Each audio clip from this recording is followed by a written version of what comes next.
রাজ্য জুড়ে মক ড্রিলের প্রস্তুতি শুরু হয়েছে। কলকাতায় রয়েছে তার মধ্যে 92টা সাইরেন জোন। সাইরেনগুলিকে দ্রুত মেরামতির নির্দেশ দেওয়া হয়েছে।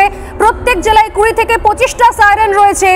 রাজ্য জুড়ে স্যাটেলাইট ফোন রয়েছে এই মুহূর্তে 62টা। সব থেকে বড় খবর, ব্রেকিং নিউজ, এয়ারফোর্সের মাধ্যমে সিভিল ডিফেন্সের সঙ্গে যোগাযোগ করবে রাজ্য, এবং এই সমস্ত নির্দেশ কিন্তু শুধুমাত্র কলকাতায় নয়, একই সঙ্গে বাকি সমস্ত রাজ্যের জন্য দেওয়া রয়েছে।